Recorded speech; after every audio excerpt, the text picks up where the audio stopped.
மாலை நேரத்தில் அலுவலக மேஜையில் அமர்ந்திருந்த கார்த்திக் தன் கைபேசியில் வந்த மஞ்சள் நிற உரையை பார்த்ததும் முகம் வாடிவிட்டது. அந்த உரையை திறந்த அடுத்த கணமே அவரது கைகள் நடுங்கத் தொடங்கின. உள்ளே இருந்த சட்ட அறிவிப்பு அவரை உலுக்கியது. தான் பல ஆண்டுகளாக புறக்கணித்த அப்பா இப்போது எல்லாவற்றையும் மாற்றிவிட்டிருந்தார். அந்த ஒரு கடிதம்தான் கார்த்திக்கின் வாழ்க்கையை தலைகீழாக மாற்றியது. இப்போது கதைக்குள் நுழைவோம். கார்த்திக் தன் தந்தை வெங்கடேசனுக்கு மாரடைப்பு ஏற்பட்டபோது மருத்துவமனையில் அனுமதிக்கப்பட்டார். மருத்துவர்கள் அவர் உயிர் பிழைப்பது கடினம் என்று கூறியிருந்தனர். ஆனால் அப்போது கார்த்திக்கு அவரது உயிரை விட அவரது சொத்துக்கள்தான் முக்கியமாக தெரிந்தன. அவர் தந்தையை வற்புறுத்தி சொத்து பத்திரங்களில் கைரேகை பெற்றுக்கொண்டு தன் மனைவி மீனாவுடன் துபாய்க்கு புறப்பட்டுச் சென்றார். கிளம்பும்போது பக்கத்து வீட்டுக்காரரிடம் பணம் கொடுத்து, என் தந்தை இறந்துவிட்டால் அவரை அடக்கம் செய்துவிடுங்கள், நான் வேலை காரணமாக துபாய் செல்கிறேன் என்று கூறிவிட்டுச் சென்றார். சில நாட்களுக்குப் பிறகு அந்த பக்கத்து வீட்டுக்காரர் தொலைபேசியில் தொடர்பு கொண்டு, உங்கள் தந்தை இறந்துவிட்டார், நான் அவரை அடக்கம் செய்துவிட்டேன் என்றார். கார்த்திக் நிம்மதி பெருமூச்சு விட்டு தன் வாழ்க்கையில் கவனம் செலுத்தத் தொடங்கினார். பல வருடங்களுக்குப் பிறகு ஒரு நாள் அலுவலகத்தில் அமர்ந்திருந்தபோது அவருக்கு ஒரு தபால் வந்தது. அதை திறந்து பார்த்த அந்த நொடியில் அவரது இதயம் பொடி பொடியாக உடைந்தது. வெங்கடேசனுக்கு அது மிகவும் கடினமான காலமாக இருந்தது. அவருடைய ஒரே மகனான கார்த்திக் தன் மனைவி மீனாவுடனும் குழந்தைகளுடனும் புதிய வீட்டிற்கு குடிபெயர்ந்து விட்டார். அவர்கள் சென்ற பிறகு வெங்கடேசன் அந்த பெரிய வீட்டில் தனியாக விடப்பட்டார். காலையில் எழுந்ததும் அவரே தமக்கான தேநீரை தயாரித்துக் கொள்வார். பின்னர் செய்தித்தாளை படிப்பார். நாள் முழுவதும் வீட்டின் வாயிலில் அமர்ந்து அவ்வழியே செல்வோரை பார்த்து கொண்டிருப்பார். ஒரு நாள் அவருக்கு உடல்நிலை சரியில்லாமல் போனது. நெஞ்சில் வலியும் மூச்சு விடுவதில் சிரமமும் ஏற்பட்டது. ஒருவேளை இரைப்பை தொந்தரவாக இருக்கும் என்று எண்ணி வீட்டு மருந்துகளை முயன்று பார்த்தார். ஆனால் எந்த தீர்வும் கிடைக்கவில்லை. எனவே சிரமப்பட்டு ஒரு வாகனத்தில் ஏறி மருத்துவரிடம் சென்றார். அவரை பரிசோதித்த மருத்துவர் சில பரிசோதனைகளைச் செய்ய வேண்டும், இதயத்தில் ஏதேனும் கோளாறு இருக்க வாய்ப்புள்ளது என்று கூறினார். வீட்டிற்கு திரும்பிய வெங்கடேசன் உடனடியாக கார்த்திக்கு தொலைபேசியில் தொடர்பு கொண்டார். அது மாலை நேரமானதால் கார்த்திக் அலுவலகத்திலிருந்து புறப்பட்டிருப்பேன் என்று நினைத்தார். தொலைபேசி ஒலித்துக் கொண்டே இருந்தது. ஆனால் கார்த்திக் அதனை எடுக்கவில்லை. 10 நிமிடங்களுக்குப் பிறகு அவர் மீண்டும் முயன்றார். இந்த முறை கார்த்திக் தொலைபேசியை எடுத்தார். அவர் நலம் விசாரிக்கும் மனநிலையில் இல்லை. எடுத்த உடனேயே சலிப்புடன், சொல்லுங்கள் அப்பா, என்ன விஷயம்? அலுவலக நேரத்தில் தொலைபேசியில் அழைக்க வேண்டாம் என்று எத்தனை முறை கூறியிருக்கிறேன் என்று கேட்டார். வெங்கடேசனின் தொண்டை வறண்டு போனது. அவர் மெல்லிய குரலில், மகனே கார்த்திக், இப்போது மணி 7 ஆகிறது, நீ அலுவலகத்திலிருந்து ஓய்வு பெற்றிருப்பாய் என்று நினைத்தேன் என்றார். கார்த்திக் கோபமாக, என் பணி 7 மணிக்கு முடிவதில்லை, சரி, என்ன விஷயம் என்று சொல்லுங்கள் என்றார். அதற்கு வெங்கடேசன், ஒன்றுமில்லை மகனே, இன்று உடல்நிலை சரியில்லை, மருத்துவர் சில பரிசோதனைகளைச் செய்யச் சொன்னார், எனக்கு சற்று பயமாக இருக்கிறது, உன்னிடம் பகிர்ந்து கொள்ளத் தோன்றியது என்றார். கார்த்திக் தொலைபேசியிலேயே பெருமூச்சு விட்டுவிட்டு, அப்பா, இது போன்ற சிறிய விஷயங்களுக்கு எல்லாம் ஏன் இவ்வளவு பயப்படுகிறீர்கள்? இந்த வயதில் உடல்நலக் குறைவு ஏற்படுவது இயல்பான ஒன்றுதான். பரிசோதனைகளை முடித்துவிட்டு அதன் முடிவுகளை எனக்கு அனுப்பி வையுங்கள், நான் இங்குள்ள சிறந்த மருத்துவரிடம் காட்டி ஆலோசனை கூறுகிறேன். எனக்கு இப்போது நேரமில்லை, அடுத்த மாதம் எனக்கு பதவி உயர்வு கிடைக்க உள்ளது, நிறைய வேலைகள் உள்ளன, உங்களுக்கு புரிகிறதா என்று கேட்டார். வெங்கடேசன் அமைதியாகச், சரி மகனே, எனக்கு புரிகிறது என்று மட்டும் கூறினார். தொலைபேசியை வைத்த பிறகும் அவர் தொலைபேசியை கையிலேயே பிடித்தவாறு நெடுநேரம் அமர்ந்திருந்தார். அவருக்கு பணம் தேவைப்படவில்லை. அவரிடம் ஓய்வூதியமும் சேமிப்பு பணமும் இருந்தன. அவருக்கு தேவையானது மகனின் அன்பும் அரவணைப்பும் மட்டுமே. அப்பா, நீங்கள் கவலைப்பட வேண்டாம், நான் வருகிறேன் என்று கார்த்திக் ஒரு வார்த்தை கூறவில்லையே என்று எண்ணினார். ஆனால் கார்த்திக்கு அது வெறும் மருத்துவ பிரச்சனை மட்டும்தான். அன்று இரவு கார்த்திக்கு ஒரு பெரிய ஒப்பந்தம் கிடைத்த மகிழ்ச்சியில் அவரது நண்பர்களுடன் சேர்ந்து ஒரு நட்சத்திர விடுதியில் பெரிய விருந்திற்கு ஏற்பாடு செய்திருந்தார். அந்த விழாவில் ஆயிரக்கணக்கான ரூபாய்களை செலவு செய்தார். ஆனால் அங்கே வெங்கடேசன் தனது படுக்கையில் படுத்து கண்ணீர் சிந்திக் கொண்டிருந்தார். இவனுக்கு அதிக அன்பு செலுத்தி இவனை கெடுத்துவிட்டேனோ, வாழ்க்கையில் கஷ்டங்களை இவனுக்கு உணர்த்தியிருக்க வேண்டுமோ என்று எண்ணி வருந்தினார். அடுத்த சில நாட்கள் வெங்கடேசனுக்கு மிகவும் கஷ்டமாகவே கழிந்தன. அவர் அனைத்து பரிசோதனைகளையும் மேற்கொண்டார். மருத்துவ அறிக்கையில் அவரது இதயத்தில் இரத்தக் குழாய்களில் அடைப்பு இருப்பதாகவும் உடனடியாக அறுவை சிகிச்சை செய்யப்பட வேண்டும் என்றும் குறிப்பிடப்பட்டிருந்தது. இந்தச் செய்தியைக் கேட்டு அவர் மேலும் தனிமையையும் பயத்தையும் உணர்ந்தார். கார்த்திக்கு அந்த அறிக்கையை புகைப்படம் எடுத்து வாட்ஸ்அப் மூலம் அனுப்பினார். 2 நாட்களாக கார்த்திடமிருந்து எந்த பதிலும் வரவில்லை. 3வது நாள் மாலையில் கார்த்திக்கே அவரை தொடர்பு கொண்டு, அப்பா, அந்த அறிக்கையை பார்த்தேன், அது பெரிய விஷயம் இல்லை, இந்த வயதில் இரத்தக் குழாய்களில் அடைப்பு வருவது இயற்கையானதுதான், நான் இங்குள்ள ஒரு சிறப்பு மருத்துவரிடம் பேசினேன், இப்போதைக்கு அறுவை சிகிச்சை அவசியம் இல்லை என்று கூறிவிட்டார். நீங்கள் சரியான நேரத்தில் மருந்துகளை உட்கொள்ளுங்கள், உணவு முறைகளில் கவனம் செலுத்துங்கள், நான் சில நல்ல மருந்துகளை கொரியர் மூலம் அனுப்பி வைக்கிறேன் என்றார். வெங்கடேசனின் இதயம் உடைந்து போனது. மருத்துவர் உயிருக்கு ஆபத்து என்று தெளிவாக எச்சரித்தும் தன் மகன் அதனை இலகுவாக எடுத்துக்கொண்டு பேசுவதைக் கண்டு மனம் கலங்கினார். அவர் தளர்ந்த குரலில், மகனே, உன்னால் ஒருமுறை கூட நேரில் வந்து பார்க்க முடியாதா? எனக்கு மிகவும் பயமாக இருக்கிறது, எனக்கு ஏதேனும் நேர்ந்தால் இங்கே என்னை பார்த்து கொள்ள யாரும் இல்லை என்றார். கார்த்திக்கு கோபம் வந்தது. நீங்கள் மீண்டும் உணர்ச்சி வசப்பட்டு பேசுகிறீர்கள் அப்பா, எனக்கு பதவி உயர்வு வரப்போகிறது என்று நான் முன்பே சொல்லியிருக்கிறேன். இந்த நேரத்தில் நான் விடுப்பு எடுத்தால் எனது எதிர்காலமே பாதிக்கப்படும். என் மனைவி மீனாவுக்கும் வேலை இருக்கிறது, என் மகனுக்கு பள்ளிக்கூடம் நடக்கிறது.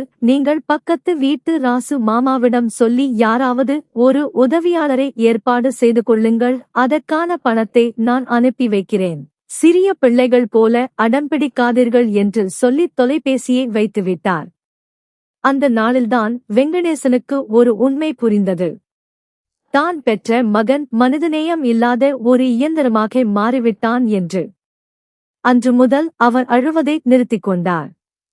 இனி கார்த்திடமிருந்து எந்த எதிர்பார்ப்புகளையும் வைத்துக் கொள்ளக் கூடாது என்று உறுதியாக முடிவு செய்தார். சென்னையில் கார்த்திக் தன் வெற்றியை பெருமையுடன் கொண்டாடிக் கொண்டிருந்தார். தன் குடும்பத்துடன் துபாய்க்கு சுற்றுலா செல்வதற்கான திட்டங்களை தயாரித்துக் கொண்டிருந்தார். பழைய வீட்டில் தன் தந்தையை தனிமையில் விட்டுச் சென்ற தனது கொடூரத்திற்கான விடை நெருங்கி வருகிறது என்பதை அவர் அறிந்திருக்கவில்லை. வெங்கடேசன் தனது அன்றாட வாழ்க்கை முறையில் மாற்றங்களை ஏற்படுத்திக் கொண்டார். அவர் தனது பெரும்பாலான நேரத்தை கோவிலில் கழிக்கத் தொடங்கினார். வீட்டின் அடைபட்ட அமைதியை விட இறைவனின் இல்லம் அவருக்கு மனநிம்மதியை தந்தது. கையில் ருத்ராட்சமணியை வைத்துக் கொண்டு இறைவனை நினைத்துக் கொண்டிருந்தார். ஒரு நாள் கோவில் படிக்கட்டுகளில் அமர்ந்திருந்தபோது அவருக்கு திடீரென்று தலை சுற்றியது. அருகில் நின்று கொண்டிருந்த ஒரு நபர் உடனடியாக ஓடி வந்து அவரை தாங்கி பிடித்தார். அவர் வேறு யாரும் அல்ல, வெங்கடேசனின் முன்னாள் மாணவரான முருகன் என்பவர்தான். அந்த ஊரில் அவர் ஒரு சிறு கடையை நடத்தி வந்தார். உடனே அவருக்கு தண்ணீர் கொடுத்து, ஐயா, நீங்கள் நலமாக இருக்கிறீர்களா என்று பதற்றத்துடன் கேட்டார். வெங்கடேசன் பலவீனமாக அவரை பார்த்து, ஆம் மகனே, வெறும் பலவீனம், அவ்வளவுதான் என்றார். முருகன் பிடிவாதமாக அவரை ஒரு வாகனத்தில் ஏற்றி அவரே உடன் வந்து வீட்டில் சேர்த்துவிட்டார். வீட்டின் பரிதாப நிலையையும் வெங்கடேசனின் தனிமையையும் கண்டு அவர் மனம் வருந்தினார். கார்த்திக் அண்ணன் உங்களை பார்த்துக் கொள்ள வரவில்லையா என்று கேட்டார். அதற்கு வெங்கடேசன் தலைகுனிந்து, அவனுக்கு மிகவும் வேலை இருக்கிறது மகனே என்றார். முருகனுக்கே விஷயம் புரிந்துவிட்டது. அவர் அதற்கு மேல் எதுவும் கேட்கவில்லை. ஆனால் அந்த நாளிலிருந்து ஒரு முடிவு எடுத்தார். தினமும் காலை மற்றும் மாலை வேளைகளில் வெங்கடேசனை வந்து பார்த்து நலம் விசாரிப்பதை அவர் வழக்கமாக்கிக் கொண்டார். அவரது அந்த கபடமில்லாத எதிர்பார்ப்புகள் இல்லாத சேவை வெங்கடேசனின் காயங்களுக்கு மருந்தாக அமைந்தது. கார்த்திக் தன் குடும்பத்துடன் துபாய் செல்லும் பயண ஏற்பாடுகளில் மும்முரமாக இருந்தார். நாட்டை விட்டுச் செல்வதை தன் தந்தையிடம் சொல்லக்கூட அவருக்கு தோன்றவில்லை. அப்படிச் சொன்னால் அவர் மீண்டும் தனது உடல்நிலையை கூறி புலம்புவார் என்று நினைத்தார். இப்படி அவர் தனது மகிழ்ச்சியான உலகத்தில் மூழ்கி தன் வயதான தந்தையை தனிமையிலும் இறைவரின் பொறுப்பிலும் விட்டுவிட்டு துபாய்க்கு பறந்து சென்றார்.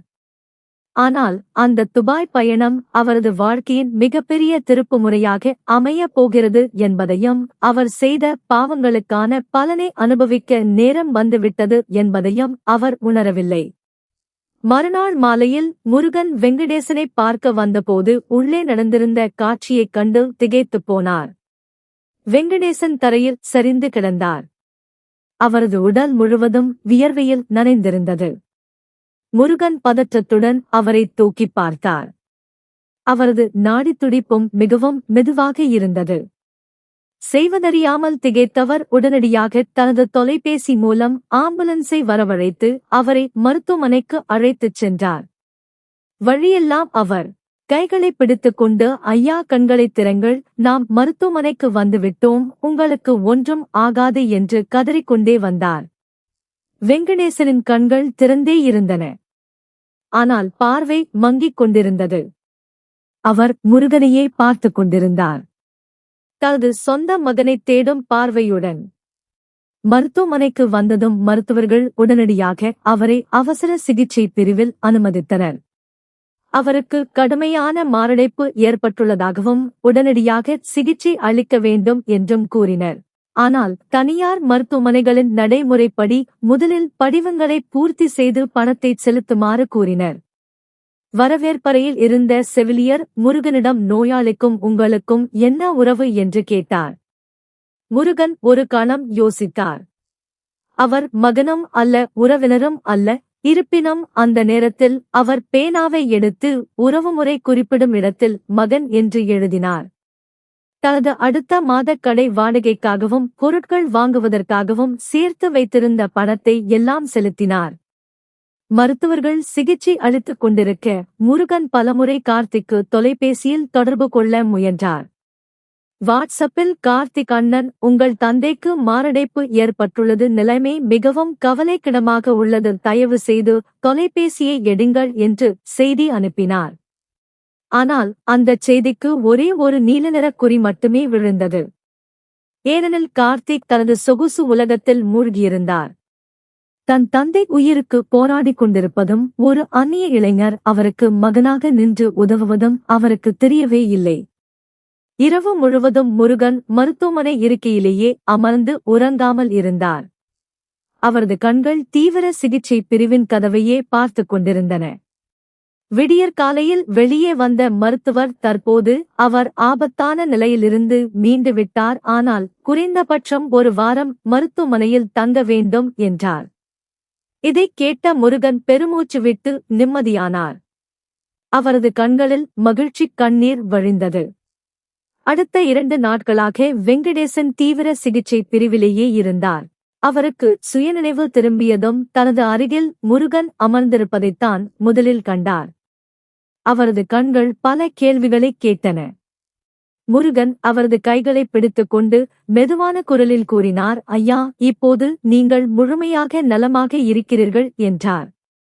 விடுமுறை முடிந்து கார்த்திக்கும் மீனாவும் சென்னை விமான நிலையத்தில் இறங்கியதும் கார்த்திக்கின் கைபேசியில் இணைய இணைப்பு கிடைத்தவுடன் தவறவிட்ட அழைப்புகளின் நீண்ட பட்டியல் கண்முன்னே வந்தது. முருகனிடமிருந்து 50க்கும் மேற்பட்ட அழைப்புகளும் எண்ணற்ற குறுஞ்செய்திகளும் வந்திருந்தன. நிச்சயமாக தன் தந்தை மீண்டும் ஏதேனும் புலம்பத் தொடங்கியிருப்பார் என்று நினைத்துக்கொண்டு அலட்சியமாக வாட்ஸ்அப்பை திறந்தார். அதில் முருகன் அனுப்பியிருந்த குரல் பதிவை கேட்டார். கார்த்திக் அண்ணா, உங்கள் தந்தைக்கு மாரடைப்பு ஏற்பட்டுள்ளது, அவர் மருத்துவமனையில் அனுமதிக்கப்பட்டுள்ளார். இந்தச் செய்தியை கேட்டதும் மின்சாரம் தாக்கியது போல் இருந்தது. ஒரு கணத்திற்கு அவர் தவறாக கேட்டுவிட்டேனோ என்று திகைத்தார்.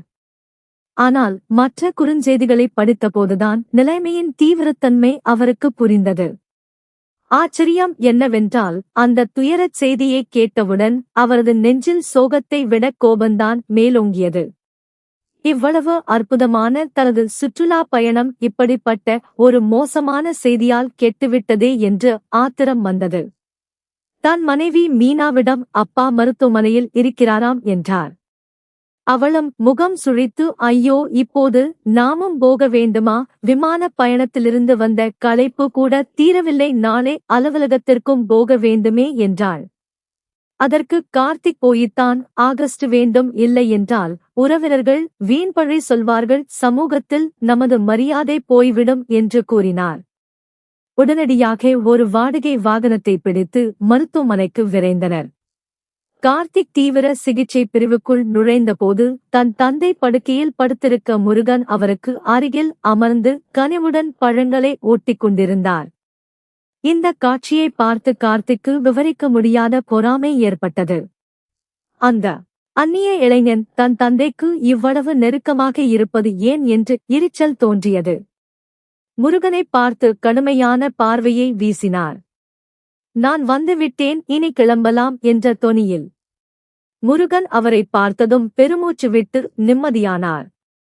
எழுந்து நின்று அண்ணா வந்துவிட்டீர்களா, மருத்துவர் இப்போதுதான் வந்துவிட்டுச் சென்றார், சற்று நேரத்தில் வந்துவிடுவார் என்றார். அவருக்கு நன்றி சொல்வதைத் தாண்டி சரியாக பேசக்கூட கார்த்திக்கு தோன்றவில்லை. தந்தையின் படுக்கைக்கு அருகில் சென்று கடமைக்காக இப்போது உங்களுக்கு எப்படி இருக்கிறது என்று சாதாரணமாக கேட்டார். வெங்கடேசன் தனது கண்களை மெதுவாக திறந்து அவரை பார்த்தார். ஆனால் முன்பு அவரிடம் இருந்த அந்த பிரகாசம் இப்போது இல்லை. அவர் எந்த பதிலும் அளிக்காமல் மௌனமாகவே அவரை பார்த்து கொண்டிருந்தார். அந்த மௌனம் கார்த்தியை உறுத்தியது. நான் இவ்வளவு தூரத்திலிருந்து வந்திருக்கிறேன், ஆனால் இவர் என்னிடம் பேசக்கூட மறுக்கிறாரே என்று எண்ணிய அவர் மருத்துவரை சந்தித்துவிட்டு வருவதாகச் சொல்லிவிட்டு அங்கிருந்து நகர்வதே நல்லது என்று கருதினார். வெளியே வந்த கார்த்திக் தனது பையிலிருந்த சில பணத்தாள்களை எடுத்து முருகனிடம் நீட்டினார். இதை வைத்துக்குள், உனது பயணச் செலவிற்கும் நீ செய்த உதவிகளுக்கும் இது போதும் என்றார். அந்த பணத்தை பார்த்த முருகன் கைகளை கூப்பி அண்ணா, இதை எதையும் பணத்திற்காகச் செய்யவில்லை ஐயா, எனக்கு வெறும் ஆசிரியர் மட்டுமல்ல, தந்தைக்கு நிகரானவர், அவரது நன்றிக் கடனை பணத்தால் ஒருபோதும் தீர்க்க முடியாது, இந்த பணத்தை நீங்களே வைத்துக்கொண்டு அவர்களை நன்றாக பார்த்துக் கொள்ளுங்கள் என்றார். அவர் கூறிவிட்டு அங்கிருந்து சென்றுவிட்டார். கார்த்திக் கையில் பணத்தாள்களுடன் அப்படியே நின்றுவிட்டார். எல்லா இடங்களிலும் பணம் வேலை செய்யாது என்ற உண்மை அப்போதுதான் அவருக்கு முதன்முறையாக புரிந்தது. மருத்துவரை சந்தித்துவிட்டு தன் தந்தையை மருத்துவமனையிலிருந்து பழைய வீட்டிற்கு அழைத்துச் சென்றுவிட்டு சென்னை திரும்பிவிட வேண்டும் என்று முடிவு செய்தார். தன் பொறுப்பை தான் நிறைவேற்றிவிட்டார், வந்துவிட்டார், மருத்துவமனை செலவையும் கட்டிவிட்டார், தன் கணக்கில் இதுவே போதும் என்று நினைத்துக் கொண்டார். சிறிது நேரத்திற்குப் பிறகு மருத்துவர் வந்தபோது கார்த்திக் அவரிடம் விரைந்து சென்று, மருத்துவரே, இவரை எப்போது விடுவிக்க முடியும், எனக்கு சென்னையில் மிக முக்கியமான அவசர கூட்டங்கள் உள்ளன, அதனால் என்னால் இங்கு அதிக நாட்கள் தங்கியிருக்க முடியாது என்றார். மருத்துவர் அவரை ஒருவகை பார்வையுடன் பார்த்தார். அவரது கண்களில் விவரிக்க முடியாத ஏளனம் இருந்தது. அவர் கூறினார், மிஸ்டர் கார்த்திக், உங்கள் தந்தைக்கு இப்போது மிகுந்த ஓய்வும் பாதுகாப்பான பராமரிப்பும் தேவை, அவருக்கு மாரடைப்பு ஏற்பட்டுள்ளது, எனவே குறைந்தபட்சம் இன்னும் 3 அல்லது 4 நாட்களுக்கு தீவிர கண்காணிப்பில் வைத்திருப்பது நல்லது. ஒருவேளை உங்கள் இல்லத்திலேயே முழுமையான மருத்துவ வசதிகளுடன் 24 மணி நேரமும் கவனிக்க ஒரு செவிலியரை ஏற்பாடு செய்ய முடிந்தால் அவரை வீட்டுக்கு அழைத்துச் செல்லலாம் என்றார். இதை கேட்ட கார்த்திக்கின் முகத்தில் மகிழ்ச்சி தெரிந்தது. உடனே அவர், மருத்துவரே, பணத்தை பற்றிய கவலை வேண்டாம், நீங்கள் ஒரு செவிலியரை ஏற்பாடு செய்யுங்கள், அதற்கான கட்டணத்தை நான் செலுத்துகிறேன், தயவு செய்து நாளைக்குள்ளாக என்னை இங்கிருந்து விடுவித்து விடுங்கள் என்றார். மருத்துவர் மெதுவாக திரும்பி அமைதியாக தனது மகனின் அவசரத்தை பார்த்து கொண்டிருந்த வெங்கடேசனை பார்த்தார். அவரது கண்களில் துயரத்திற்கு இடமில்லை, மாறாக எல்லாவற்றையும் ஏற்றுக்கொள்ளும் மனப்பக்குவமே இருந்தது. தன் மகன் தன்னை ஒரு தந்தையாக பார்ப்பதை விட விரைவில் கைவிட வேண்டிய ஒரு பெரும் சுமையாகவே கருதுகிறான் என்பதை அவர் முழுமையாக உணர்ந்து கொண்டார். மருத்துவர் ஒரு பெருமூச்சு விட்டுவிட்டு, சரி, நாளை காலை நாங்கள் விடுவிக்கிறோம். ஆனால் ஒன்றை நினைவில் வைத்துக் கொள்ளுங்கள், அவருக்கு எந்தவிதமான மன அழுத்தமும் ஏற்பட்டுவிடக்கூடாது என்றார். கார்த்திக் புன்னகையுடன், அப்படி ஆகுமா? எதற்கு மன அழுத்தம் வரப்போகிறது? நான் வந்துவிட்டேனே, எல்லாவற்றையும் நானே பார்த்துக் கொள்கிறேன் என்றார். மறுநாள் காலையில் வெங்கடேசன் மருத்துவமனையிலிருந்து விடுவிக்கப்பட்டார். அவரை அழைத்துச் செல்வதற்காக கார்த்திக் ஒரு வாகனத்தை வரவழைத்திருந்தார். அவர்கள் மருத்துவமனை வாசலை விட்டு வெளியே வந்தபோது வாசலிலேயே முருகன் சில பழங்களுடன் நின்று கொண்டிருந்தார். அவரை கண்டதும் கார்த்திக்கின் நெற்றியில் சுருக்கங்கள் விழுந்தன. இந்த பையன் மறுபடியும் எங்களது அனுதாபத்தைப் பெற இங்கு வந்துவிட்டான் என்று எரிச்சல் அடைந்தார். முருகன் அருகில் வந்து வெங்கடேசனின் கால்களில் விழுந்து வணங்கினார். ஐயா, இப்போது உங்களுக்கு உடல்நிலை நன்றாக இருக்கிறது, வீட்டிற்குச் சென்று நன்கு ஓய்வெடுங்கள் என்றார். வெங்கடேசன் அவரது தலையில் தனது கைகளை வைத்து ஆசீர்வதித்தார். அவரது கைகள் லேசாக நடுங்கின. ஆனால் அதில் உண்மையான பிரார்த்தனையின் பலம் இருந்தது. அப்போது கார்த்திக் முருகனிடம் கண்டிப்பான குரலில், சரி, நாங்கள் இப்போது கிளம்புகிறோம், நீ உனது வேலையைப் பார், எங்களை இனி தொந்தரவு செய்யாதே என்றார். முருகன் எதுவும் பேசாமல் அமைதியாக நகர்ந்துவிட்டார். அவர்களது வாகனம் தெருவுக்குள் நுழைந்ததும் கார்த்திக்கின் மூக்கைத் துளைத்தது துர்நாற்றம். ஆங்காங்கே குவிந்திருந்த குப்பை குவியல்களும் திறந்த நிலையில் இருந்த கழிவுநீர் கால்வாய்களின் நாற்றமும் அவரால் சகிக்க முடியவில்லை. அவர் ஓட்டுநரிடம் கண்ணாடிகளை உடனடியாக மேலேற்றுமாறு கூறினார். வெங்கடேசன் வாகனத்தின் ஜன்னல் வழியாக வெளியே பார்த்துக் கொண்டிருந்தார். அந்த தெருக்கள் அவருக்கு மிகவும் பரிச்சயமானவை. அந்த மண்ணின் மணத்தில்தான் அவரது இளமை காலம் முழுவதும் கழிந்திருந்தது. ஆனால் இன்றைய காலகட்டத்தில் அவரது சொந்த மகனுக்கே அந்த தெருக்களின் மீதும் அந்தச் சூழலின் மீதும் அருவருப்பே மிஞ்சியிருந்தது. வீட்டின் முன்பு வாகனம் நின்றது. கார்த்திக் கீழே இறங்கிச் சுற்றுமுற்றும் பார்த்தார். வீட்டின் பரிதாபகரமான நிலையைக் கண்டு அவருக்கு கோபம் வந்தது. சுவர்களில் வண்ணங்கள் உதிர்ந்து போயிருந்தன. இரும்பு வாசல் கதவு முழுவதும் துரு பிடித்திருந்தது. வீட்டிற்குள் நுழைந்ததும் ஒருவிதமான புழுக்கமும் அடைசலான வாடையும் அவர்களை வரவேற்றது. கார்த்திக் உடனடியாக தன் பையிலிருந்த ஒரு கைக்குட்டையை எடுத்து மூக்கின் மீது வைத்துக் கொண்டார். விடுதியில் தங்கியிருந்த தன் மனைவி மீனாவுக்கு தொலைபேசியில் தொடர்பு கொண்டு, மீனா, நீங்கள் இப்போதைக்கு இங்கு வர வேண்டாம், இங்குச் சூழல் மிகவும் சுத்தமில்லாமல் இருக்கிறது, நான் அப்பாவுக்கான அனைத்து ஏற்பாடுகளையும் சரிசெய்துவிட்டு உங்களை அழைக்கிறேன், நீங்கள் இப்போதே ஊர் திரும்புவதற்கான தயாரிப்புகளைச் செய்யுங்கள், நாம் நாளை காலையிலேயே கிளம்ப வேண்டும் என்று கூறினார். வெங்கடேசன் மெதுவாக நடந்து தனது அறைக்குள் சென்றார். அங்கே எல்லாமே அவர் விட்டுச் சென்றபடியே இருந்தது. படுக்கையின் மீது அதே பழைய விரிப்பு.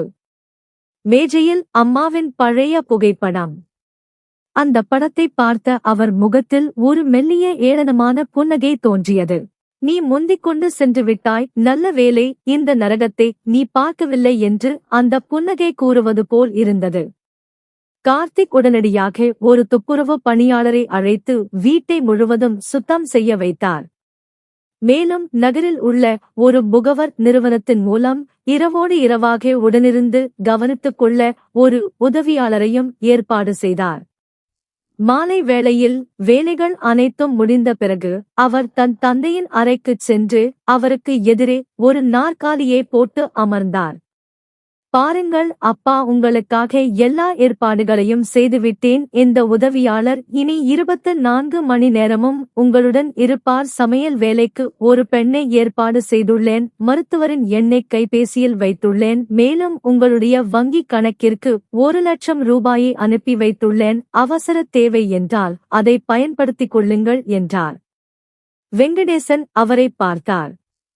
தனது நீண்ட மௌனத்தை கலைத்து அவர் முதல் முறையாக கேட்டார். மகனே, நீ நாளைக்கு காலை ஊருக்கு திரும்பி விடுவாயா?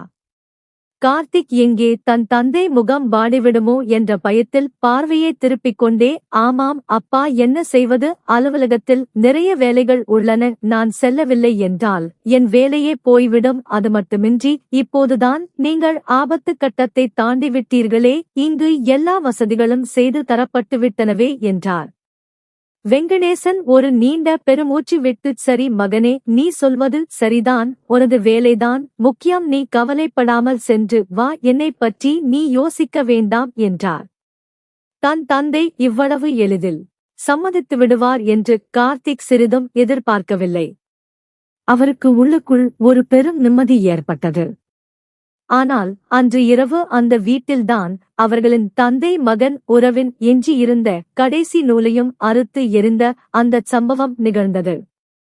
கார்த்திக் தன் தந்தையின் அருகில் இருந்த மர அலமாரியில் அருகில் ஏதோ பொருளைத் தேடிக் கொண்டிருந்தார். அந்தச் சத்தத்தைக் கேட்டு வெங்கடேசன் கண் விழித்தார். மகனே, என்ன தேடுகிறாய் என்று மெல்லிய குரலில் கேட்டார்.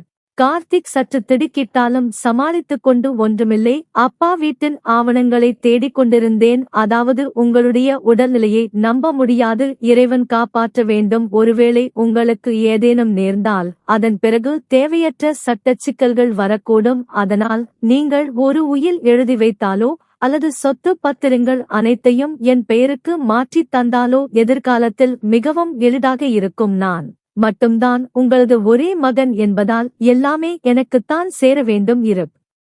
பினும் சட்டப்பூர்வமான ஆவணங்கள் சரியாக இருந்தால்தான் நல்லது அல்லவா என்றார்.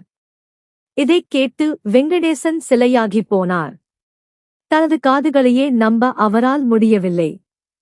மனிதர்களின் சுயநலம் எந்த அளவுக்கு தாழ்ந்து போகும், பணத்தின் மீதான பேராசை மனித நேயத்தை இந்த அளவிற்கு அழிக்குமா? அவர் கார்த்தியை உற்று பார்த்தார்.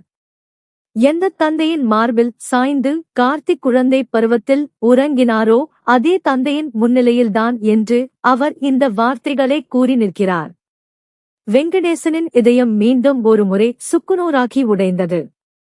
இந்த முறை வெளிப்படையாக எந்தச் சத்தமும் இல்லாமல்.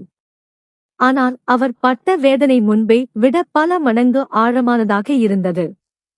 அவர் மிகவும் அமைதியான சாந்தமான குரலில் கூறினார், மகனே, அந்த ஆவணங்கள் அனைத்தும் அலமாரியின் மிக மேல் உள்ள பெட்டியில் இருக்கின்றன. அதற்கான சாவியும் அதே மேஜையின் இழுப்பறையில்தான் இருக்கிறது. உனக்கு எது சரி என்று படுகிறதோ அதை நீ எடுத்துக்கொள். தேவையான சட்ட நடவடிக்கைகளையும் முடித்துக்கொள். இந்த உலகப் பொருட்களின் மீது எனக்கு இனி எந்த பற்றும் இல்லை என்றார். கார்த்திக் எந்த குற்ற உணர்ச்சியும் இல்லாமல் புன்னகையுடன் கூறினார், மிக்க நன்றி அப்பா, நீங்கள் மிகவும் புத்திசாலி. நான் நாளைக்கே வழக்கறிஞரைச் சந்தித்து பத்திரங்களை தயார் செய்யச் சொல்கிறேன். நீங்கள் வந்து கையெழுத்து மட்டும் போட்டு கொடுத்தால் போதும். சொத்து பத்திரங்களை எடுத்துக்கொண்டு தன் அறைக்குச் சென்று அவற்றை தனது பையில் பத்திரப்படுத்தினார். தனது மிகப்பெரிய கடமையைத்தான் வெற்றிகரமாக முடித்துவிட்டதாகவே அப்போது அவருக்கு தோன்றியது. திருப்தியுடன் தனது படுக்கைக்குச் சென்று நிம்மதியாக உறங்கினார். ஆனால் அன்று இரவு வெங்கடேசனால் கண்களை மூடி உறங்க முடியவில்லை. அவர் விடிய விடியே வீட்டின் கூரையே பார்த்தபடியே படுத்திருந்தார். அவரது மனதில் எண்ணற்ற சிந்தனைகள் புயலாகச் சுழன்றன. தான் செய்த மிகப்பெரிய தவறு என்னவென்பது அவருக்கு இப்போது புரிந்திருந்தது. தன் மகனுக்கு இந்த உலகத்தில் வாழ்வதற்கான சகல வசதிகளையும் சௌகரியங்களையும் மட்டுமே தான் தாராளமாக வழங்கி வளர்த்துள்ளார். ஆனால் நல்ல பண்புகளையும் மனித நேயத்தையும் கற்றுக் கொடுக்க தவறிவிட்டார். அவனுக்கு வானத்தில் பறக்க கற்றுக் கொடுத்தோமே தவிர அவன் தனது வேர்களுடன் பிணைந்திருக்க வேண்டிய பண்பாட்டை புகட்ட தவறிவிட்டோமோ என்று அவர் மனதிற்குள்ளேயே வருந்தினார். மறுநாள் காலையில் கார்த்திக் மிகுந்த உற்சாகத்துடன் எழுந்தார். ஏதோ ஒரு பெரும் போரில் வெற்றி பெற்றுவிட்டது போன்ற ஒரு மிடுக்கு அவரது முகத்தில் இருந்தது. தன் மனைவி மீனாவும் விடுதியிலிருந்து நேரடியாக வந்து வாகனத்தில் ஏறி அமர்ந்து கொண்டு அவரை அவசரப்படுத்தினாள். கார்த்திக் தன் தந்தையை பார்த்து, அப்பா, நான் கிளம்புகிறேன், உங்களை பார்த்துக் கொள்ளுங்கள், நான் தொடர்ந்து கைபேசியில் பேசுகிறேன், மறவாமல் நேரத்துக்கு மருந்துகளை சாப்பிடுங்கள் என்றார். வெங்கடேசனின் வாயிலிருந்து ஒரே ஒரு வார்த்தைதான் வந்தது, நன்றாக இரு மகனே. கார்த்திக் திரும்பி பார்த்துவிட்டு பின்னோக்கி கூட திரும்பாமல் வேகமாக அங்கிருந்து வெளியேறினார். தூசி பறக்க அவரது வாகனம் விரைந்தது. வெங்கடேசன் தனது இருக்கையில் அமர்ந்து கார்த்திக் செல்வதை பார்த்துக் கொண்டிருந்தார். வாகனம் கண்பார்வைக்கு எட்டாத தூரம் சென்றதும் முருகன் அங்கே வந்தார். அவர் தந்தை தனியாக அமர்ந்திருப்பதைக் கண்டு, ஐயா, அவர்கள் சென்று விட்டார்களா என்று கேட்டார். அதற்கு வெங்கடேசன், ஆம் மகனே, அவர்கள் சென்று விட்டார்கள். ஆனால் அவர்கள் சென்றது நல்லதுதான். ஏனென்றால் இப்போது நான் ஒரு முக்கியமான பணியை முடிக்க வேண்டும் என்றார். முருகன் ஆச்சரியத்துடன், என்ன பணி ஐயா என்று கேட்டார். வெங்கடேசனின் கண்களில் ஒரு புதிய பிரகாசம் தெரிந்தது. அவர் முருகனை பார்த்து, என்னை வழக்கறிஞரிடம் அழைத்துச் செல், நான் எனது உயிலை மாற்ற வேண்டும் என்றார். முருகன் அதிர்ந்து, ஐயா, நீங்கள் இப்பொழுதுதான் மருத்துவமனையிலிருந்து வந்துள்ளீர்கள். இப்போது கொஞ்சம் ஓய்வெடுங்கள், இதையெல்லாம் பிறகு பார்த்துக் கொள்ளலாம் என்றார். ஆனால் வெங்கடேசன் உறுதியான குரலில், இல்லை மகனே, இனி தாமதிக்க எனக்கு நேரமில்லை. இத்தனை வருடங்களாக நான் செய்து வந்த தவறை திருத்துவதற்கான தருணம் இது. என்னிடம் இனி அதிக காலம் இல்லை. எனது செயல்களுக்கான கணக்கே திருத்த வேண்டும் என்றார். அன்றைய மதியம் வெங்கடேசன் எடுத்த அந்த முடிவு கார்த்தியை வந்து அடைய போகும் ஒரு பெரும் பூகம்பத்திற்கு வித்திட்டது. அவர் நகரின் புகழ் பெற்ற வழக்கறிஞரை தனது வீட்டுக்கு அழைத்து உயில் மாற்றும் பணியை தொடங்கினார். முருகனுக்கோ தன் ஆசிரியர் என்ன செய்யப் போகிறார் என்றே புரியவில்லை. மாலை வேளையில் அங்கிருந்து புறப்படும்போது வழக்கறிஞர் கூறினார், நீங்கள் கவலைப்படாமல் இருங்கள் ஐயா, நான் நாளைக்கு அனைத்து ஆவணங்களையும் தயார் செய்து சட்டப்படி பதிவு செய்து விடுகிறேன். அதன் பிறகு உலகில் எந்த சக்தியாலும் உங்களது இந்த முடிவை எதிர்க்க முடியாது. வெங்கடேசன் கைகளைக் கூப்பி அவருக்கு வணக்கம் செலுத்தி அனுப்பினார். வழக்கறிஞர் சென்ற பிறகு கடந்த பல வருடங்களாக அவர் முகத்தில் காணாத நிம்மதி இப்போது அவர் முகத்தில் தெரிந்தது. கார்த்திக் சென்னைக்கு திரும்பும் வழியில் மகிழ்ச்சியில் தோய்ந்திருந்தார். தன் மனைவி மீனாவிடம் பெருமையாக கூறினார், பார்த்தாயா, நான் முன்பே சொன்னேன் அல்லவா, அப்பா நம்மிடம் பணிந்து விடுவார் என்று. இனி இந்த சொத்தும் நமக்குத்தான். இதை விற்றுவிட்டு இங்கே ஒரு பெரிய வணிக வளாகத்தை கூட கட்டிக்கொள்ளலாம். மீனாவும் மகிழ்ச்சி அடைந்தாள். ஆமாம், இது நல்ல யோசனைதான். அதற்குப் பிறகு அங்கே யார் போகப் போகிறார்கள்? நல்ல வேளையாக நீ சரியான நேரத்தில் பேசி முடித்துவிட்டாய் என்றாள். அவர்கள் இருவரும் தங்களது கற்பனை உலகத்தில் மிதந்து கொண்டிருந்தனர். தனது தந்தையோ எல்லாவற்றையும் மாற்றிவிட்ட ஒரு திட்டத்தை அமைத்துள்ளார் என்பதை அவர்கள் சிறிதும் உணர்ந்திருக்கவில்லை. அடுத்த சில நாட்களில் வெங்கடேசனின் உடல்நிலையில் நல்ல முன்னேற்றம் ஏற்பட்டது. மனதிலிருந்த பெரும் பாரம் குறைந்ததும் உடலும் அதற்கு ஒத்துழைக்கத் தொடங்கியது. கார்த்திக்கும் மகிழ்ச்சியுடன் இருந்தார். இந்த வீட்டின் பழைய ஆவணங்களும் தன் தந்தையின் வாய்மொழிச் சம்மதமும் தன்னிடம் இருந்தது. பழைய வீட்டை நல்ல விலைக்கு விற்பது குறித்து தனது நண்பர்களிடமும் முகவர்களிடமும் பேசத் தொடங்கியிருந்தார். மீனாவும் ஒரு பெரிய சுமை தலையிலிருந்து இறங்கிவிட்டதாக நிம்மதி அடைந்தாள். அவர்கள் வார இறுதியில் நண்பர்களுடன் விருந்துகளைக் கொண்டாடி வரவிருக்கும் கோடிக்கணக்கான பணத்தின் கனவுகளில் திளைத்தனர். அங்கே வெங்கடேசன் முன்பை விட மிகவும் அமைதியாகவும் மகிழ்ச்சியாகவும் காணப்பட்டார். கார்த்தியைச் சந்திப்பதற்கு முன்பு அவரிடமிருந்த துயரமான கவலைக் கோடுகள் இப்போது அவரது முகத்தில் இல்லை. முருகன் அவரை மிகவும் கண்ணியமாக பார்த்துக் கொண்டார். மாலை வேளையில் முருகன் தனது கடையை மூடிவிட்டு வந்ததும் இருவரும் திறந்த வெளியில் அமர்ந்து தேநீர் அருந்தியவாறு நீண்ட நேரம் பேசுவார்கள். ஒரு மாத காலம் கடந்திருக்கும். ஒரு நாள் கார்த்திக்கின் அலுவலகத்தில் ஒரு கடிதம் வந்து சேர்ந்தது. அவர் தனது அறையில் அமர்ந்து வேலையில் ஈடுபட்டிருந்தார். அலுவலக பியூன் ஒரு மஞ்சள் நிற உரையை அவரது மேஜையில் வைத்தான். கார்த்திக்கும் அது ஏதேனும் சாதாரண கடிதமாக இருக்கும் என்று நினைத்து அதை பிரித்து பார்க்காமல் ஓரமாக வைத்தார். மதிய உணவு இடைவேளைக்குப் பிறகு அவர் சற்று ஓய்வாக இருந்தபோது அவரது பார்வை அந்த மஞ்சள் நிற உரையின் மீது விழுந்தது. அதில் அனுப்புநரின் முகவரியை பார்த்தவுடன் அவருக்கு பயம் தொற்றிக் கொண்டது. அதில் தஞ்சாவூர் பதிவாளர் அலுவலகம் என்று அச்சிடப்பட்டிருந்தது. அவரது நெஞ்சு திடுக்கிட்டது. அவர் பதற்றத்துடன் அந்த உரையை பிரித்தார். உள்ளிருந்து வெளியே வந்த அந்த ஆவணத்தை படித்ததும் அவரது காலடியில் இருந்த பூமி சரிந்து விழுவது போல் இருந்தது. அது ஒரு சட்டப்பூர்வமான வழக்கறிஞர் அறிவிப்பு. அதில் தெளிவாக குறிப்பிடப்பட்டிருந்தது, வெங்கடேசன் தனது உயிலை முற்றிலுமாக மாற்றிவிட்டார். மேலும் அந்த பழைய வீடு மீதோ அல்லது அவருக்கு சொந்தமான வேறு எந்த சொத்தின் மீதோ கார்த்திக்கு இனி எந்த சட்டப்பூர்வ உரிமையும் இல்லை. அந்த அறிவிப்பின் கீழே வெங்கடேசனின் கையெழுத்து இருந்ததுடன் சாட்சியாக முருகனின் பெயரும் இருந்தது. கார்த்திக்கின் கண்களையே அவரால் நம்ப முடியவில்லை. அவர் அந்த ஆவணத்தை மீண்டும் மீண்டும் படித்துப் பார்த்தார். இது ஏதேனும் கேலியாக இருக்குமோ என்று எண்ணி உடனடியாக தனது வழக்கறிஞருக்கு தொலைபேசியில் தொடர்பு கொண்டார். வழக்கறிஞர் அதனை படித்துவிட்டு திடுக்கிட்ட குரலில் கூறினார், மிஸ்டர் கார்த்திக், இது முழுக்க முழுக்க சட்டப்பூர்வமானது மற்றும் உண்மையானது.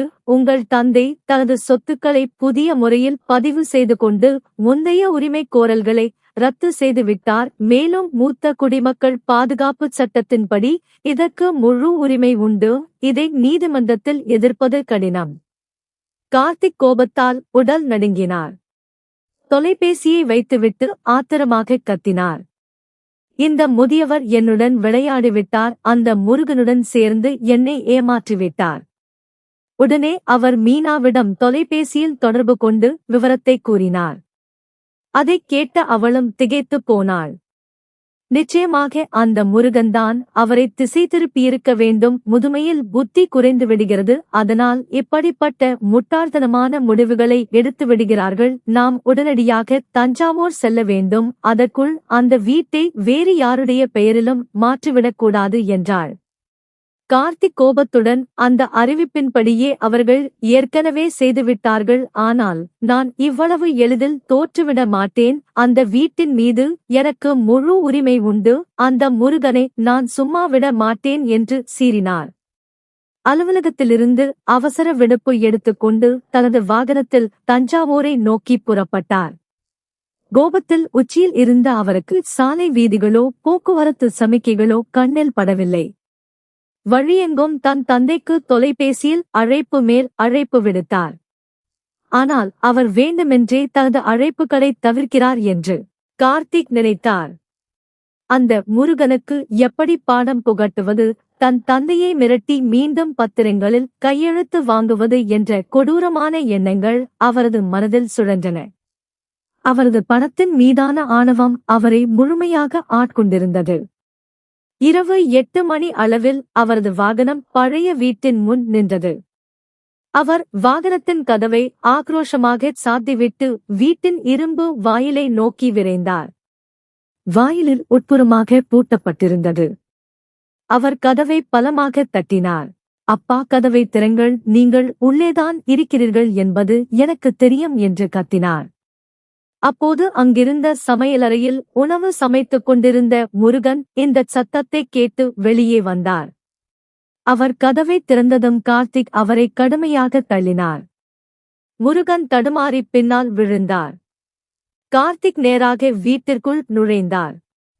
அங்கே வெங்கடேசன் தனது ஓய்வு நாற்காலியில் அமர்ந்து அமைதியாக புத்தகம் படித்துக் கொண்டிருந்தார்.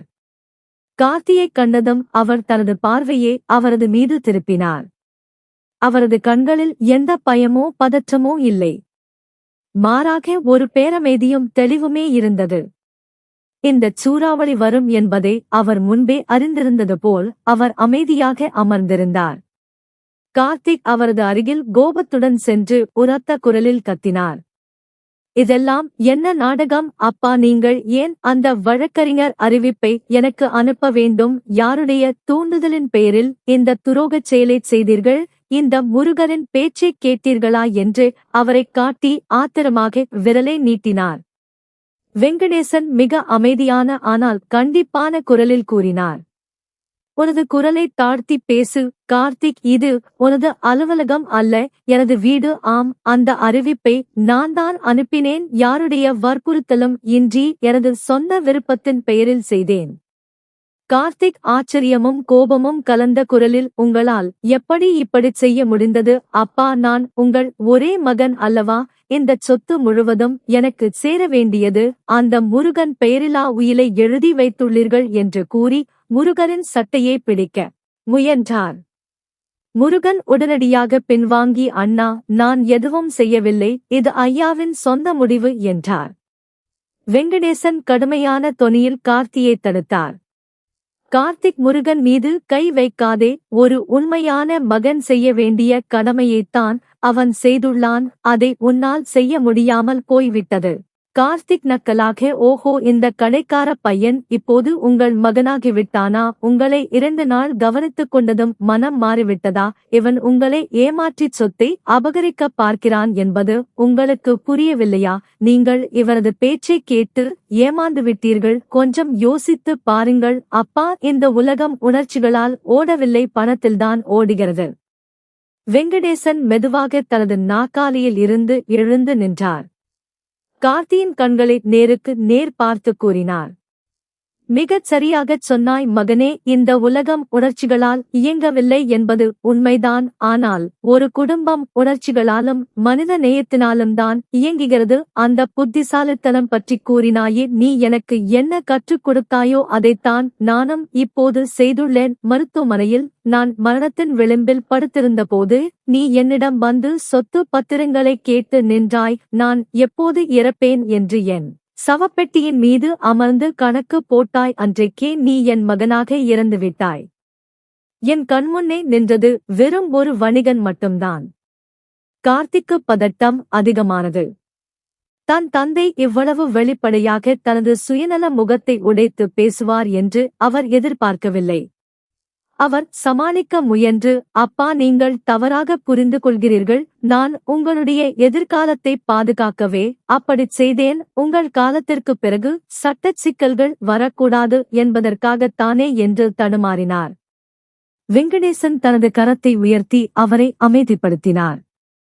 எனது காலத்திற்குப் பிறகு என்ன நடக்கும் என்பதைப் பற்றி நீ கவலைப்பட வேண்டாம். அதற்கான ஏற்பாடுகளை நான் செய்துவிட்டேன். இந்த வீடு இனி யாருக்கும் சொந்தமானதல்ல. இது ஒரு அறக்கட்டளைக்கு எழுதப்பட்டுவிட்டது. இந்த நகரத்தில் ஆதரவற்ற மற்றும் கஷ்டப்படும் ஏழை முதியவர்களுக்கு உதவ இந்த இல்லம் இனி பயன்படுத்தப்படும். இந்த அறக்கட்டளையின் பொறுப்பாளர் முருகன் ஆவார். இந்த வீட்டின் மீது உனக்கு எந்த உரிமையும் இல்லை. முருகனுக்கும் எந்த உரிமையும் இல்லை. தன் சொந்த குடும்பத்தால் கைவிடப்பட்ட அனாதைகளுக்கான அடைக்கலமாக இந்த வீடு இனி திகழும். இந்தச் செய்தி கார்த்திக்கு பெரும் அதிர்ச்சியை தந்தது. அறக்கட்டளையா? இந்த வீட்டை தானமாக கொடுத்துவிட்டீர்களா? உங்களுக்கு பைத்தியம் பிடித்துவிட்டதா? அப்பா, கோடிக்கணக்கான மதிப்புள்ள இந்தச் சொத்தை இப்படி தூக்கி வீசிவிட முடியுமா? நான் நீதிமன்றத்திற்குச் செல்வேன். நீங்கள் மனநலம் குன்றியவர் என்று நிரூபிப்பேன் என்று கத்தினார். அப்போது அவரது பின்னால் நின்று கொண்டிருந்த மீனாவும் ஆத்திரமாக முன்னே வந்து, ஆமாம் மாமா, இது எங்கள் மகனின் எதிர்காலச் சொத்து. உங்கள் பேரனின் உரிமையை எப்படி பறிக்க முடியும் என்று கேட்டாள். வெங்கடேசன் மீனாவை ஒரு பார்வை பார்த்துவிட்டு பேசத் தொடங்கினார். அவர் கார்த்தியை பார்த்து கேட்டார், கடந்த 5 ஆண்டுகளில் எத்தனை முறை கார்த்திக் தன் தாத்தாவிடம் பேசியிருக்கிறான்? எத்தனை முறை நீ அவனை இங்கே அழைத்து வந்திருக்கிறாய்? உறவுகளால் தான் உரிமை பிறக்கும். இரத்த உறவுகளால் மட்டுமல்ல. உறவுகளே இல்லாத போது எங்கிருந்து வருகிறது உரிமை? நீதிமன்றத்திற்குச் செல்வதா? தாராளமாகச் செல். எனது மருத்துவ அறிக்கைகளையும் மனநலச் சான்றிதழ்களையும் நான் பதிவு செய்துவிட்டேன். பதிவாளர் முன் எனது காணொளி பதிவும் உள்ளது. உன்னால் எதையும் சாதிக்க முடியாது. கார்த்திக் முற்றிலும் மனமுடைந்து சோபாவில் சரிந்து விழுந்தார். தன்னை எப்போதும் விட்டுக் கொடுக்காத தனது ஒரு வார்த்தைக்காக ஓடிவரும் தன் தந்தை எப்படி இவ்வளவு கடினமானவராக மாறிவிட்டார் என்பதை அவரால் நம்பவே முடியவில்லை. அவரது ஆணவமும் அகங்காரமும் சுக்குநூறாகி உடைந்து கொண்டிருந்தன. வேறு வழியின்றி அவர் கடைசி முயற்சியாக தன் குரலை மென்மையாக்கிக் கொண்டு கூறினார், அப்பா, என்னை மன்னியுங்கள். வேலை அழுத்தத்தால் உங்களை கவனிக்க முடியவில்லை. அதற்காக என்னை விரட்டிவிட பார்க்கிறீர்களா? நான் உங்களுடைய சொந்த மகன் இல்லையா? மக்கள் என்னை பற்றி என்ன நினைப்பார்கள்? சமூகத்தில் நமது மானம் என்னவாகும்? வெங்கடேசன் ஒரு நீண்ட பெருமூச்சு விட்டார். இப்போது அவர் கண்களில் கோபத்திற்கு பதிலாக இரக்கமே இருந்தது. அவர் கூறினார். மானமும் மரியாதையும் அன்றே அழிந்துவிட்டது. கார்த்திக் ஒரு தந்தை தன் மகனிடம் அன்பிற்காக பிச்சை கேட்க வேண்டிய நிலை வந்த அன்றே முடிந்துவிட்டது. உன்னிடம் எனக்காக 2 நிமிடம் கூட இல்லாத அன்றே அது முடிந்துவிட்டது. மக்கள் என்ன சொல்வார்கள் என்று கேட்கிறாயே. நான் இங்கு தனியாக தவித்த போதும் நீ வெளிநாடுகளில் சுற்றிய போதும் மக்கள் பேசிக் கொண்டுதானே இருந்தார்கள். எனக்கு இனி மக்கள் பேச்சைப் பற்றி கவலை இல்லை. எனக்கு என் மனநிம்மதிதான் முக்கியம். யாருக்கு அதன் உண்மையான மதிப்பு தெரியுமோ அவர்களுக்கே எனது சொத்து சேர வேண்டும். கார்த்திக் ஆத்திரத்துடன், சரி, உங்களுக்கு அப்படித்தான் தோன்றுகிறது என்றால் இருக்கட்டும். ஆனால் ஒன்றை நினைவில் வைத்துக் கொள்ளுங்கள், நீங்கள் நோய்வாய்ப்பட்டாலோ பணம் தேவைப்பட்டாலோ இந்த அறக்கட்டளையோ முருகனோ உங்களுக்கு உதவ வரமாட்டார்கள். அப்போது என்னிடம் ஓடி வந்து விடாதீர்கள் என்றார். வெங்கடேசன் புன்னகையுடன், மகனே, அதற்கான அவசியமே ஏற்படாது. எனது ஓய்வூதியத்தையும் எஞ்சிய சேமிப்புகளையும் அந்த அறக்கட்டளைக்கு வழங்கிவிட்டேன். அங்கு எனக்கு சிகிச்சையும் மரியாதையும் கிடைக்கும். மருத்துவமனையில் தன் தந்தையை தனியாக விட்டுச் சென்ற உன்னிடமிருந்து எதையும் எதிர்பார்ப்பது முட்டாள்தனம்தானே என்றார். இனி அங்கு நிற்பதில் பயனில்லை என்பதை உணர்ந்த கார்த்திக் முற்றிலும் தோற்றுப் போயிருந்தார். மீனாவின் கையை பிடித்துக்கொண்டு, வா போகலாம், இந்த மனிதனை இவருடைய பாட்டில் விட்டுவிடுவோம். பணம் முழுவதையும் அறக்கட்டளைக்கு தானம் செய்து பெரிய மனிதர் ஆகலாம் என்று நினைக்கிறார். இது எத்தனை நாள் ஓடுகிறது என்று பார்க்கலாம் என்றார். அவர் கால்களை தரையில் அடித்துக்கொண்டு வெளியேறினார். மீனாவும் அந்த வீட்டை ஒருமுறை அருவருப்புடன் பார்த்துவிட்டு பின்தொடர்ந்தாள். வெங்கடேசன் அப்படியே அமைதியாக நின்றிருந்தார். முருகன் அவரிடம் வந்து, ஐயா, நீங்கள் நலம்தானே என்று கேட்டார். வெங்கடேசன் முருகனை பார்த்தார். அவரது கண்களிலிருந்து கண்ணீர் வழிந்தது. அந்தக் கண்ணீர் சோகத்தால் அல்ல, மாறாக பல ஆண்டுகளாக அவர் சுமந்து கொண்டிருந்த பெரும் சுமை இறங்கிய நிம்மதியின் வெளிப்பாடு அது. அவர் கூறினார், ஆம் முருகா, நான் நலமாக இருக்கிறேன். எனது கண்ணீருக்கான கணக்கை திருத்திவிட்டேன். ஆனால் உண்மையான கணக்கு இன்னும் பாக்கி இருக்கிறதுதான். எதை இழந்துவிட்டோம் என்பதை கார்த்திக் இப்போது உணர மாட்டான்தான். ஒரு வீட்டை மட்டுமே இழந்துவிட்டதாக அவன் நினைப்பான். ஆனால் அவன் தன் வாழ்க்கையின் அடிப்படையே இழந்துவிட்டான் என்பதை காலம் அவனுக்கு உணர்த்தும். சென்னைக்கு திரும்பும் வழியில் கார்த்திக்கு எதுவும் புரியவில்லை. எத்தகைய பலவீனமான மனிதர் என்று அவர் நினைத்தாரோ, அவர் தன்னை விட எவ்வளவு பலமான சட்டப்பூர்வ தயாரிப்புகளை செய்து வைத்திருந்தார் என்பதை நினைத்து திகைத்தார். இப்போது அவரால் எதையும் மாற்ற முடியாது. மிகப்பெரிய சிக்கல் என்னவென்றால், அந்த சொத்தை நம்பி அவர் பல கடன்களை ஏற்கனவே வாங்கியிருந்தார். அந்த சொத்தை விற்று வரும் பணத்தைக் கொண்டு கடன்களை அடைத்துவிடலாம் என்று திட்டமிட்டிருந்தார். ஆனால் அந்த சுமை முழுவதும் இப்போது அவரது தலையில் இறங்கியிருந்தது. அடுத்த சில மாதங்கள் அவருக்கு நரகமாகின.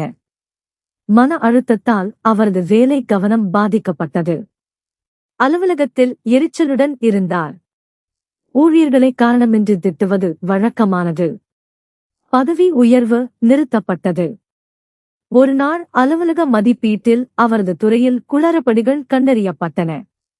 அதிகாரிகள் அழைத்து பதவி இறக்கம் செய்து சம்பளத்தை பாதியாக குறைத்தனர். 3 மாதங்களில் செயல் திருத்தத்தை நிரூபிக்காவிட்டால் வேலை போகும் என்று எச்சரிக்கப்பட்டார். இது அவருக்கு பெரும் அதிர்ச்சியாக இருந்தது. அவரது ஆடம்பர வாழ்க்கை முழுவதும் பதவி மற்றும் சம்பளத்தையே நம்பியிருந்தது.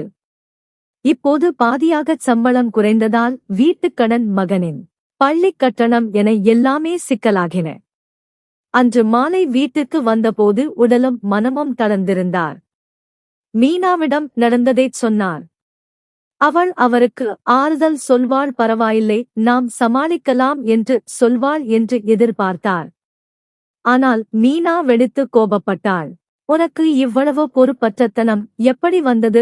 நமது செலவுகள் எவ்வளவு என்று தெரியுமா? இனி கார்த்திக்கின் பள்ளிக் கட்டணத்தை எப்படி கட்டுவது? எனது நிகழ்ச்சிகள் என்ன ஆகும்? அடுத்த மாதம் துருக்கி பயணம் என்ன ஆகும்? உனது அகங்காரத்தால் எல்லாவற்றையும் கெடுத்துவிட்டாய். முதலில் சொத்தை இழந்தாய், இப்போது வேலையும் போயிற்று. நீ ஒரு தோல்வி அடைந்த மனிதன்.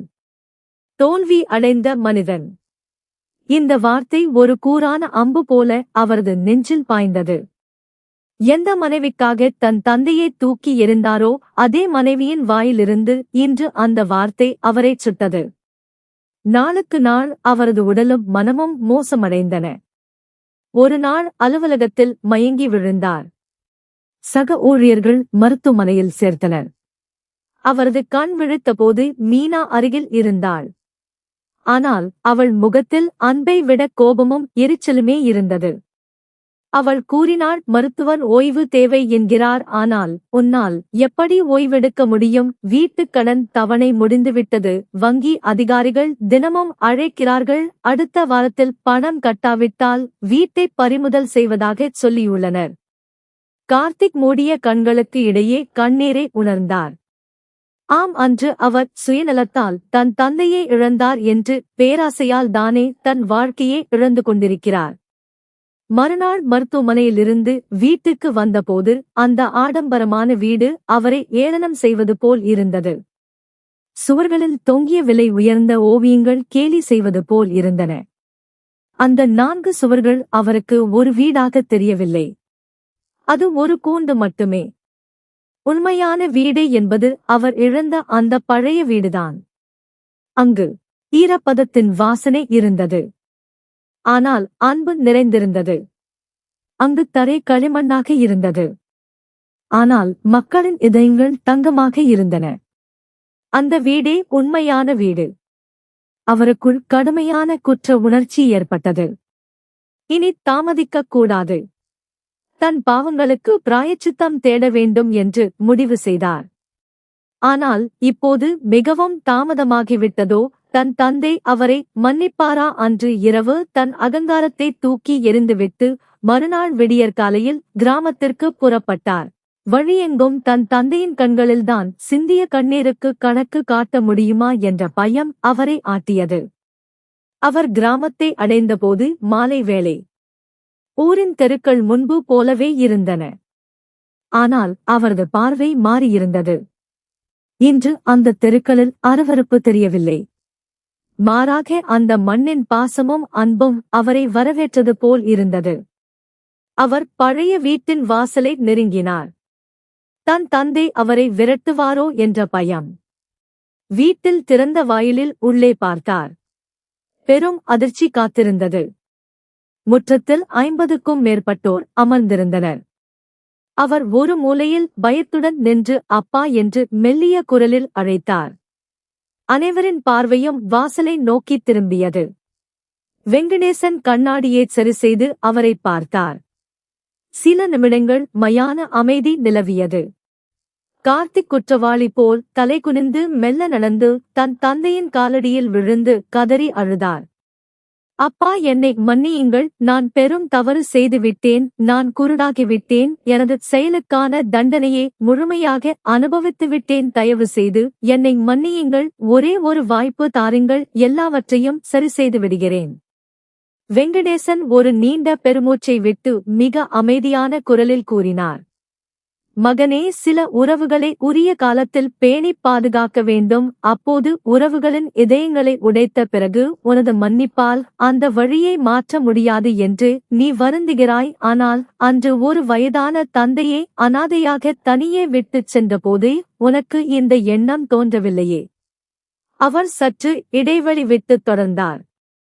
நான் உன்னைச் சபிக்கவில்லை கார்த்திக், ஆனால் இனி என் இதயத்தில் உனக்காக இடமில்லை. இனி திரும்பிப் போகலாம். இதைக் கேட்டதும் கார்த்திக்கின் கண்களிலிருந்து கண்ணீர் பெருக்கெடுத்தது. அவர் அங்கேயே சில நிமிடங்கள் அமர்ந்திருந்தார். ஒருவேளை தன் தந்தை அவரை நிறுத்தக்கூடும் என்று எதிர்பார்த்தார். ஆனால் வெங்கடேசன் எதைப் பற்றியும் கவலைப்படாமல் தனது பணியைத் தொடர்ந்தார். கார்த்திக் மெல்ல இழந்து தன் சிறுவயதை கழித்த அந்த முற்றத்தை சோகமாக பார்த்தார். பிறகு தளர்ந்த கால்களுடன் அங்கிருந்து வெளியேறினார். அன்றுதான் அவருக்கு முதல் முறையாக புரிந்தது, நன்றி.